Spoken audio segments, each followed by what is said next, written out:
Hey everyone, welcome to another Netflix. This is the first one that we're going to do online because of the whole COVID-19 situation. So let's see how that works. Today, my guest is Sander, and he's going to talk about how you can secure your app services in Microsoft Azure, right? Yeah, that's correct, Edwin. Hi. So this is certainly a little bit different, not being in the same room together, but Yeah. let's see how this works out, right? So yeah, we are going to talk about app services, now you can secure them. So app services is this multi-tenant platform as a service offering that allows you to very easily, but also cost effectively host your web applications on Azure. Hmm. And by default, all the network infrastructure is shared amongst all the apps running on that platform. Okay. And your own web is then accessible through this internet facing endpoint, which is just a public IP address. Yeah. Um, so that's great. But if you've got this application that contains any data or features that are not meant to be publicly available, um, you better set up some authentication or some authorization to make sure that only users with the required credentials have access to those apps. Yeah, makes sense. So that's something you always have to do, right? It's just basic auth. Um, but in this episode, I want to look at some ways that we can add an additional layer of security by also adding some protection at the network level. Okay. And that will help minimize the attack surface. So, for example, if a user loses its credentials or those credentials are stolen, then ideally we want to have some next level of defense to guard against that. Now, one way to do that is to use an app service environment, right? Yeah. So, an app service environment is this dedicated instance of app services that you run inside your own virtual network. Hmm. And by default, that's totally locked down. So that's great for network isolation, but unfortunately, it's also pretty expensive, Yeah. especially compared to the normal public offering. So let's look at some features that are in the public offering that we can use to achieve the same benefits. Okay. And So are we these will look. all new features or are these existing Um, features? Is there any no, previous stuff some. in there? It's a bit of a mix. Okay. So we're going to use service endpoints, which Yeah. is generally available. Hmm. Then we will look at private link, Okay. which is still in preview. Hmm. We will also use virtual network integration, which is in preview for the Linux web apps. Okay. Yeah. Um, and then finally, we'll also have a look at application gateway, which has this nice web application firewall built in, and Yeah. that's been generally available for a while now. Nice. Yeah, I'm curious. Yeah. So let me share my screen. Okay. So let me find the right button in Zoom. Okay. So here I've got my demo set up. So Hmm. this is really simple, right? It's just an app service where I've deployed two web apps. Yeah. It's a front-end application and a back-end application. And you probably want the public internet to be able to access the front end, but not the back end, because that's your back end of the system. So you want to protect that, right? Probably. Exactly. Yeah. So this front-end web app is available through its DNS name. So let's say Hmm. I've called it front-end, then the DNS name will be frontend.azurewebsites.net, right? And as you said, users should be able to reach that. Yeah. Um, Now the front end should, of course, be able to reach the backend to make its backend calls. So that makes a call to something like backend.azurewebsites.net. Now that call to the backend app, I get no guarantee of traffic routing. That is a call that goes to the internet-facing endpoint of app Ah. services. Okay. Um, so in theory, that call goes through the open internet. Now it probably won't go far out onto the internet because this is all running in the same data center Hmm. together. But on the other hand, I don't have any guarantees that my network stays within the Azure networking backbone. Okay. So that could be better. Yeah. Um, and then, of course, any outside user could also just directly go to backend.azurewebsites.net. And that's something we don't want either, right? We want to Yeah. lock this down. Hmm. So let's add some better protection to this. So first of all, let's make sure that all the traffic between the front end and the back end stays on the Azure Backbone network. Okay. And we can do that by creating a VNet and making sure, first of all, that all the outbound traffic from the front end is being routed to that VNet so that it stays nice and inside the Azure. Yeah. So to do that, we use a feature called virtual network integration. And to set it up, we need to have a subnet, which needs to be a delegated subnet. Okay. It needs to be delegated to Microsoft.web/server farms. And that basically means that app services can access the VNet to add some configuration rules. Okay. And with that set up, we can go to the front-end app and we can enable VNet integration. And from that point on, all outbound traffic from the front-end app will go to the VNet. Okay. Now, the second part of this equation is to make sure that the backend is only reachable from that subnet, right? Yeah. And we can use service endpoints for that. Mm-hmm. So a service endpoint enables you to restrict access to the app servers from a selected subnet. And it also guarantees that all traffic between the subnet and the app servers stays on the Azure Backbone network. Okay. And what's very nice, if you create a virtual machine and you add that to the virtual network, you can have a look at the effective routes and you can see how this is done under the hood. So this was deployed to a VNet where I've had the service endpoints enabled. And you can see this bottom route here where all traffic that's going to app services has a next hop type of virtual network service endpoint.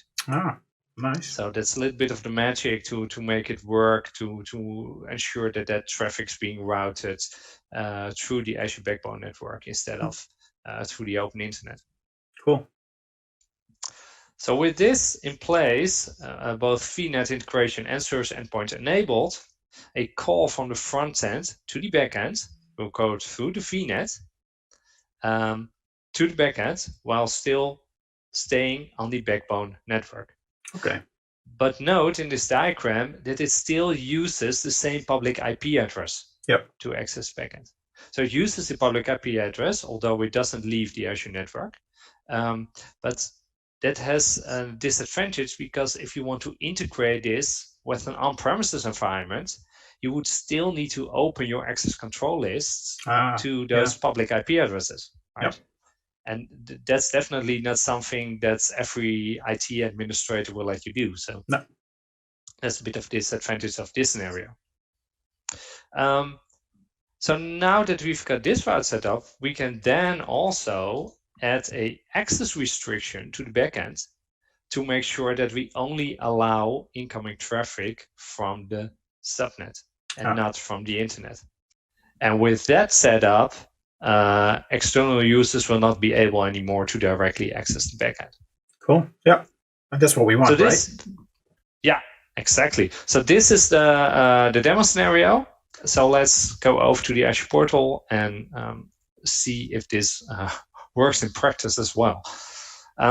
So first of all, I'm going to show you a little bit of demo code. So I've got two very sophisticated C# projects here. I've got my backend and my front end, which I've both created by simply typing in .NET New Web API. Okay. So this backend is just all template code. So it has a controller with the weather forecast controller in it. And you can do a cat on it and you get back a random weather forecast. Right? This is just the output from .NET New Web API. Frontend is almost the same. I've made some changes. So instead of just returning a random weather forecast, I actually make a call to the backend here. Okay. So I get this backend address, configuration value, and I make I create an HTTP request message, and I've got an HTTP client, and I send a request. And then when I get back the response, I check, okay, was it successful? If so, I simply print the or output the weather forecast. Yep. And if not, I display an error message. So really simple stuff. And I can show you that this works in the browser. So let's go to the browser, and here I've got my backend running. So if I refresh this, yep, you can see that it works. And the same for the front end. Yes. Right? Okay. Okay, so first of all, let's set up this VNet integration. Yeah, because you haven't done anything to this yet. This is just a simple web application that is running as is. No network integration whatsoever. Yeah, exactly. So this is just plain vanilla app servers. I've only deployed those two web apps, the front end and the backend web app. Yep. So here you see that app service plan with yes. those two web apps. So the first thing I have to do is to create that subnet, create that delegated subnet. So I'm going to my virtual network, and then I'm going to subnets. And you can see it has only the default subnet right now. So let's add a delegated subnet for my virtual network integration. And let's call it something like web. And just select the delegation type, which is Microsoft.web/server farms. Okay. I'm going to click on OK. And this will very shortly succeed. Yeah. Okay, so now I've got my subnet. Now I can go to the actual front-end application. And within that front-end application, go to the networking settings. Once this has stopped loading, networking.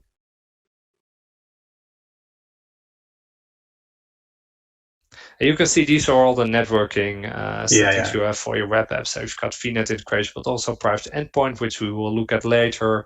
You can set up front door, content delivery networks, all sort of things. So let's click to configure the VNet integration. We click add a VNet. We can select our DNVNet example, which I've just used, and we can select the existing subnet, which was web.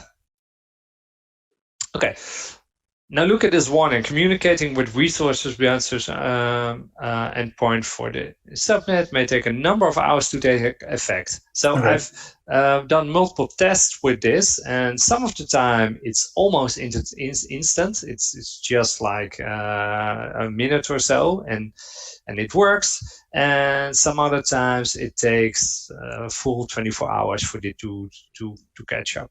Okay. So I'm not going to take that chance in a live demo, so I've created a different resource group in which I've already taken these steps. Okay. So let's move over to that one. And all the stuff that you're doing right now, because you're doing it in the portal, configuring it, this is all, as I assume, also possible through ARM templates or the Azure CLI or whatever, right? Yeah, exactly. You can, and you should actually automate this and just use scripts. Yeah. Okay. Okay, so this is my other resource group. So you can see that I've got the same apps here, app service plan. I've got a virtual network. And if we go to this front end, let's dig into the networking settings.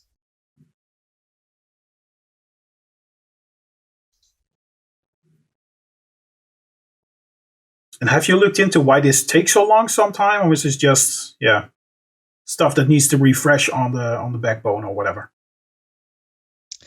Yeah, I'm not sure. At least they're aware of it because it shows warnings, so that's a plus.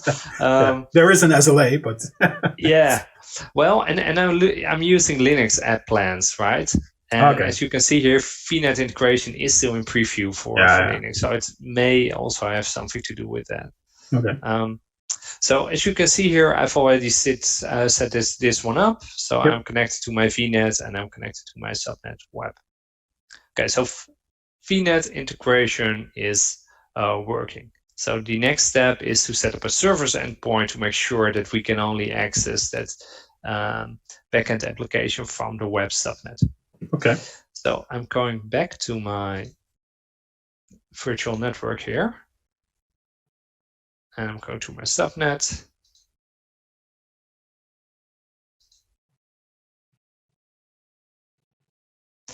Web.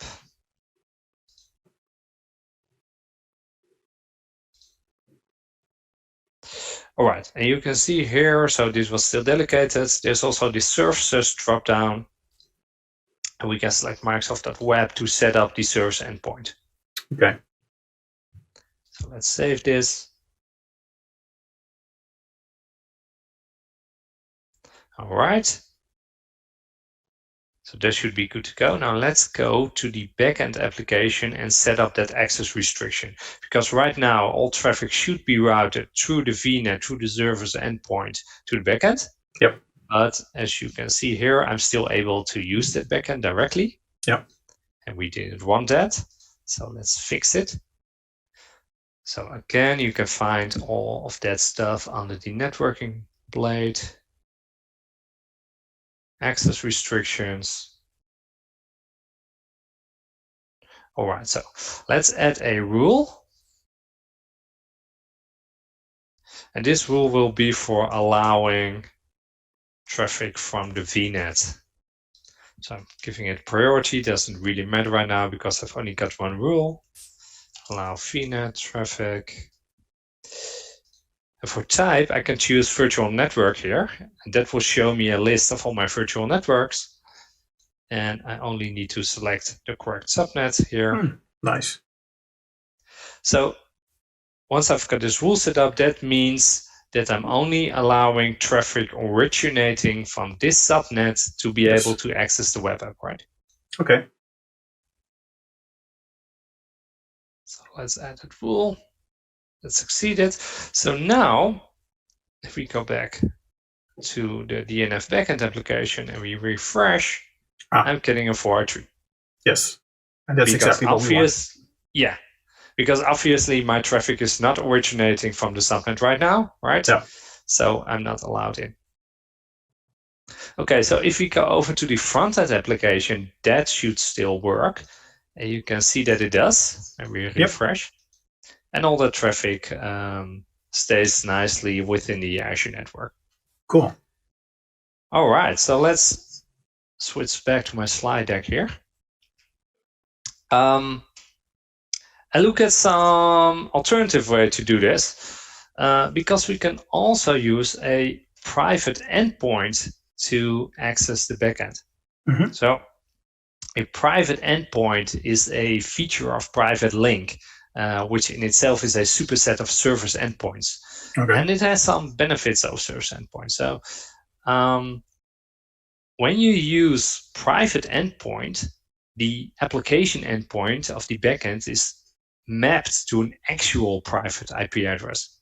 Right. So with a service endpoint scenario, we were still using that public IP address. Yep. And it's basically some routing magic that's going on. But with private endpoints, I really get a private IP address. Okay. So and then you don't also have to set up these restrictions to block access from the public internet, or is that still necessary? So, okay. No, you're completely right. So you don't need to set any additional access restrictions. Okay. Because once you've got a private IP, it won't be reachable through the public IP anymore. Nice. And that means it's also simpler to connect from on-premises through something like ExpressRoute or VPN gateway. Because you don't need to open your ACLs anymore. Cool.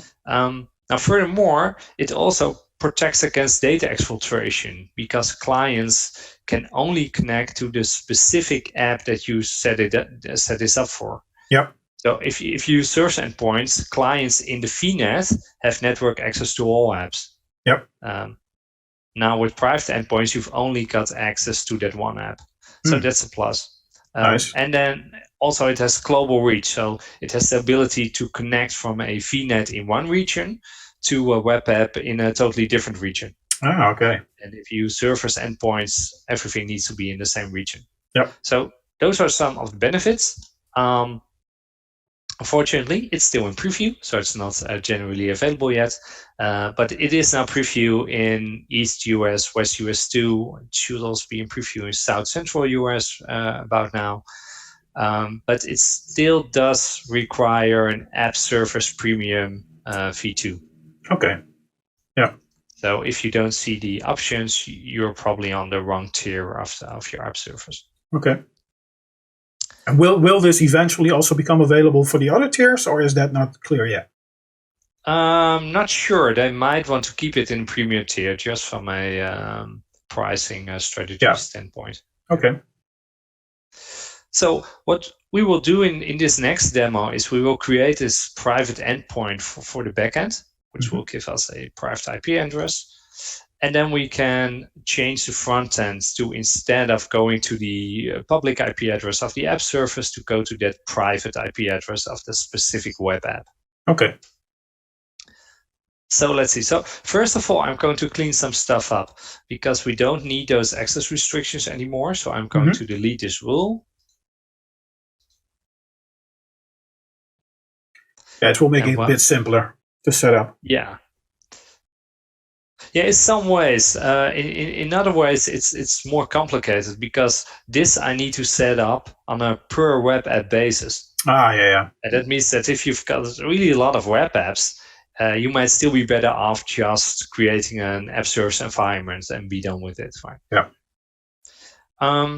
So the other thing I can disable now is my service endpoint, because we don't need that anymore. So let's go to these subnets. Go to the web subnet. And I still need to leave the delegation intact because I'm still using virtual network integration for the outbound traffic from the front end. But I don't need this source endpoint anymore because I will use private endpoints. Yep. So let's save this. So now, just to make sure everything still works, I can reach the backend service again because it's unprotected right now, and the front-end service still works. Yes. All right, so let's add that private backend. So backend endpoint. So let's go to DNF backend. And again, let's go to the networking blade.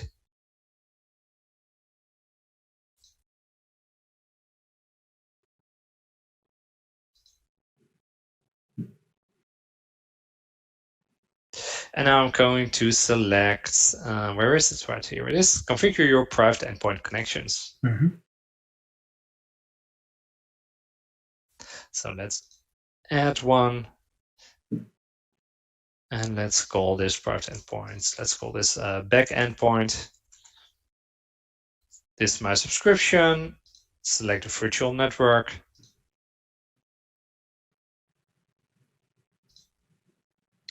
Now I cannot put this inside the web subnet because it has this delegation, and you cannot mix the delegations with private endpoints.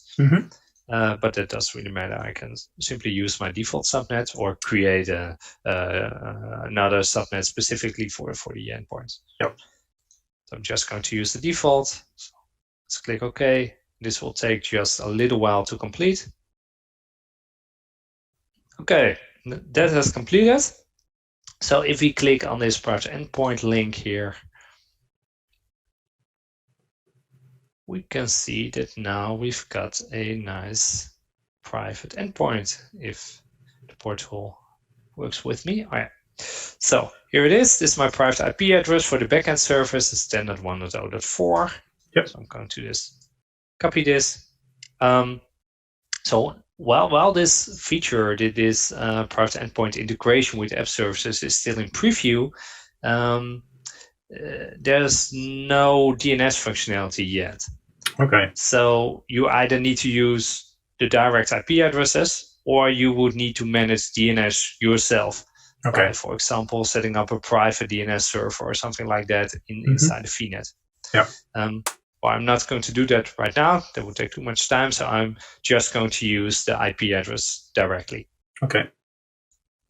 So if I now go back to the DNF backend, you can see that this doesn't work anymore. Yep. Just as we'd like. Front end also doesn't work anymore. It now gets back a status code forbidden. Yes. And that's correct, because it tries to go in through the public endpoint. And that doesn't work anymore because it's now private, right? Yes. So let's change that. And for that, I need to explain just a little bit of code I've got here in my front end. Because if I'm going to use IP address, that will not work by itself. AppServes is a multi-tenant service, right? So it uses the host header in the request to route the request to the correct web app. Ah, okay. So if I'm directly using IP address, it doesn't know which web app I'm trying to reach, and it will just give me back a bad request. Okay. So I've got this little piece of code in here, which looks for a set host header 2 configuration value. Yep. And if a value is set for that key, then it will add a host header. Ah, okay. So I can use that configuration to make sure that AppService knows what I'm trying to reach. Yep. So let's see what that looks like in the portal. So let's go to the front end.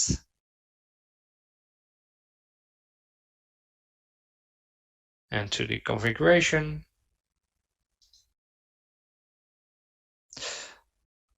So this is the backend address, which is still at dnfbackend@azurewebsites.net. So first of all, let's change that one to the IP address that we got. Yep.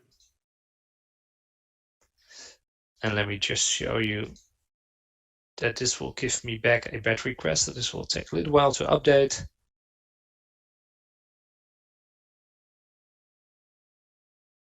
All right, that's done.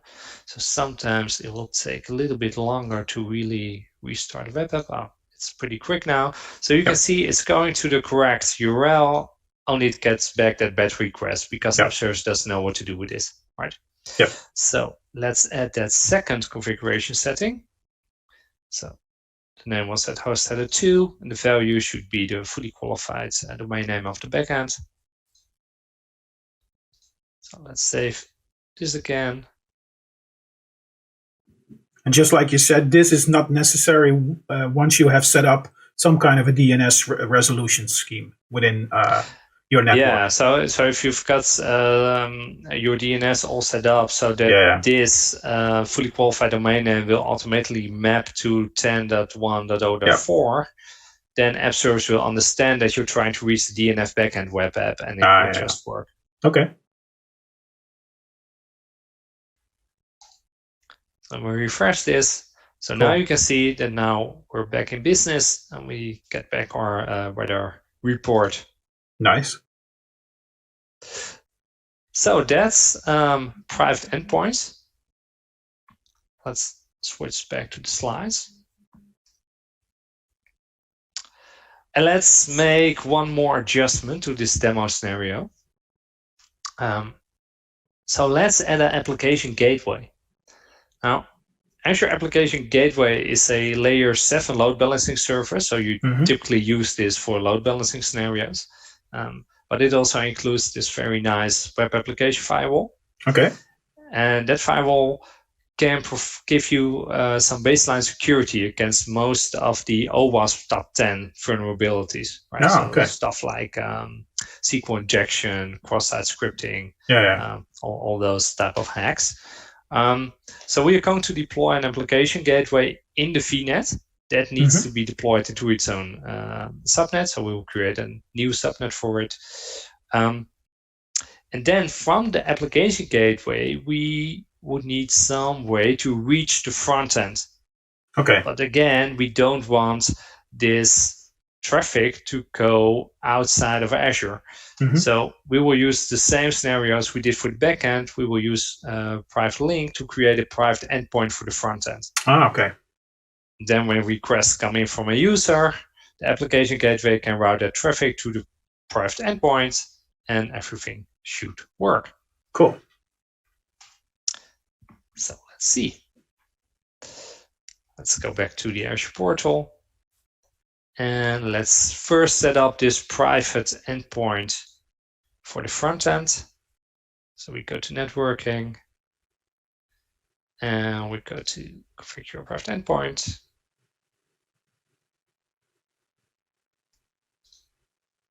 And let's call this front endpoint. And we'll use the same settings here. The same network. Again, let's deploy it in default subnet. Okay, now while this is deploying, we can start to go ahead with the application gateway.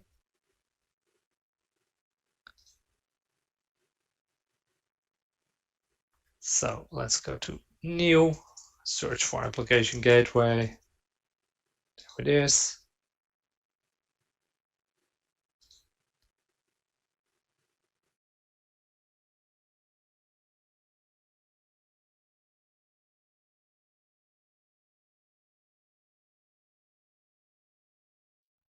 Let me see if the private endpoint was completed. Yeah. So if we look at the front end, right, we now get a 403 because it's private now. Yep. Okay, so let's go back to our application gateway creation wizard. Let's select a resource group. I've got on Netflix. Let's give it a name. DNF app gateway, blah, blah. Let's make it unique. I'm deploying everything to East US because we had some capacity issues here in Amsterdam due to the whole Corona thing. So as a tier, I'm choosing Web Application Firewall v2. Okay. And then I basically, for this demo, I don't need most of the features. So I'm just going to disable auto scale. I don't need, I do want to enable the firewall, but I don't need any availability zones, stuff like that. And want to deploy it to my VNet. And I need to create a new subnet because as the warning says, subnet must only have application gateway. So let's go to manage subnet configuration and create a new subnet for this gateway. Now, don't click on add gateway subnet because that's a different type of gateway. Those are gateways for VPN connections. I had that question ready, but okay, you just answered it. So that will not work. So let's click on add subnet. And let's call this, I don't know, let's call this gateway. We can probably make this a little bit smaller.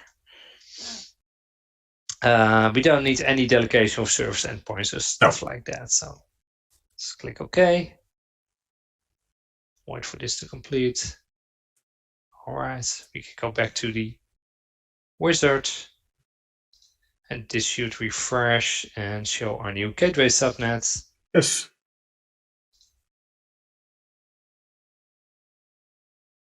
Okay, so now we need to configure the front end of the gateway.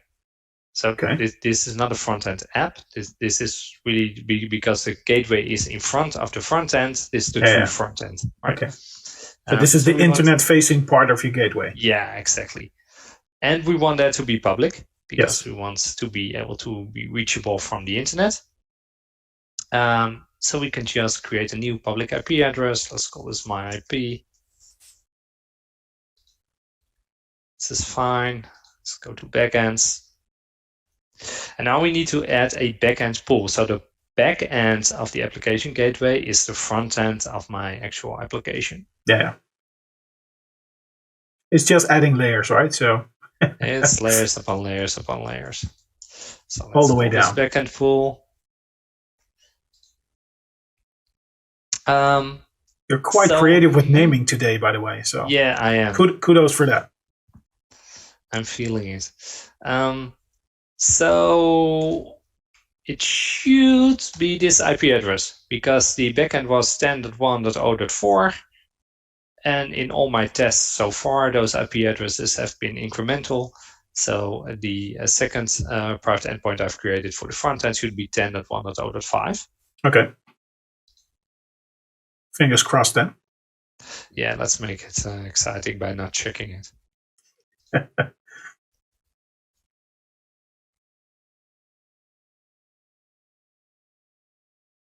So we've got a front end, we've got a back end. Now we need to define some routing rules to get traffic from here to there.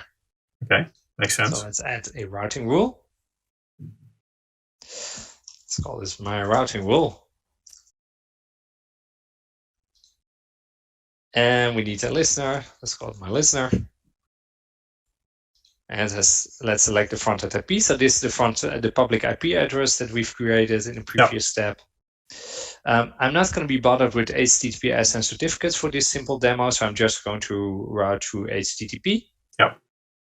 And then I need to go to the backend targets and select my backend, which is this backend pool. Yeah. And we need to add some HTTP settings. So let's create a new HTTP settings. Let's call it my HTTP settings. So the backend port is simply port 80. That's where my application is listening. These can all be kept to the defaults. This one is important because just as what we saw when I was trying to call the backend from the front end with the IP address, where I needed to use that as a specific host header in order for app servers to understand which web app I was calling, I need to do the same thing here. So I need to make sure that the correct host name is sent from the application gateway to the front end application. So I'm going to say override with new host name. Which host name? The host name of my front end application. Yeah. Okay. And I wanted to create a custom probe, which I'm going to fix later. So this should be all ready to go. Let's click on add. And a probe is something like a keep alive or something like that? Yeah, the probe's like a liveliness probe. Okay. It's used to check the health of the backend pool. Yeah. And what we'll see is that the wizard will create a probe for me, but it's probing at a path which I don't support. Because my front end application only supports a / weather forecast path. Yeah. And the probe will go to the root. So we'll need to change that, and then it can see that the backend pool is healthy, and it will start routing traffic. Okay. And it will just check for a status code 200 or something like that. Yeah. So 200 is okay, and everything else is not so okay. Nice. Okay, so this will probably take a little while.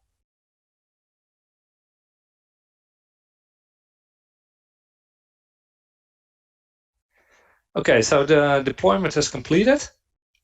So let's go to the actual resource.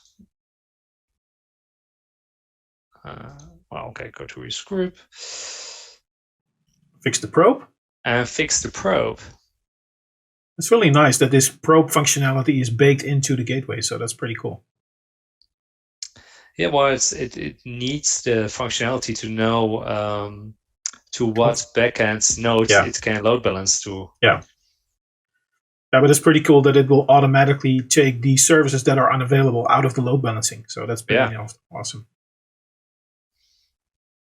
Okay, so let's go to health probes.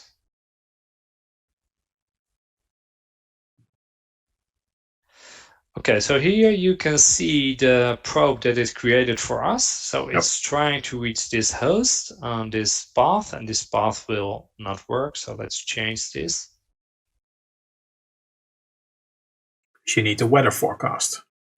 Yeah, so let's say good weather forecast. Okay, pick hostname from backend HTTP settings. It should also do that. Or it can do it explicitly. Either way works now because I've also set it as the backend HTTP settings. And I want to test it before adding the health probe. So let's see if this works. And that looks good. So let's save this. Awesome. Now we just need to wait a little while it's saving this new setting. Because that will need to be saved because it needs it to find out that my backend pool is healthy, and only then it will start routing traffic to that backend pool. Yeah, makes sense.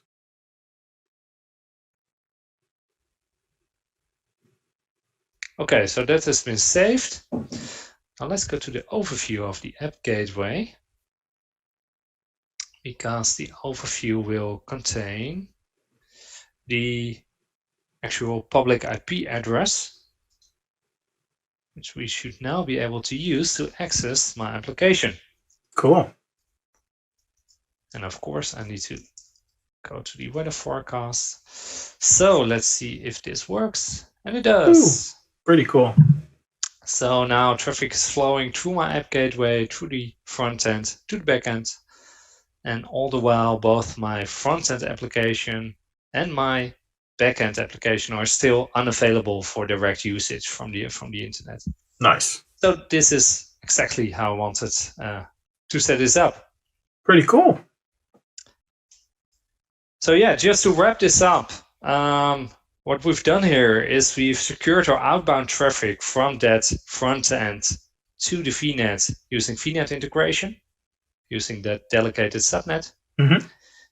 And we've secured our inbound traffic from the VNet to the backend application in two different ways. Once using service endpoints and the other time using private endpoints. Yep. So service endpoints is generally available. It will work absolutely fine. Private endpoints do have some added benefits, such as the global reach and the fact that you really get a true private IP address, which makes it much easier if you want to connect to on-premises environments. Yep.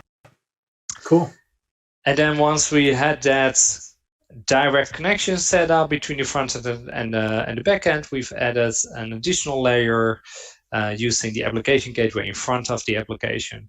And there, the web application firewall helps us in detecting all these OWASP vulnerabilities, such as SQL injection, cross-site scripting, those sort of things. Nice. So with that, pretty cool. That's how you can secure your web apps running nice. on app services. Let me stop my screen share here. So pretty cool.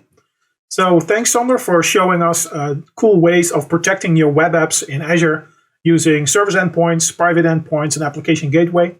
Yeah, I thought it was pretty cool. I hope you guys watching also liked it, and maybe see you at the next episode of Netflix. Bye-bye. Bye.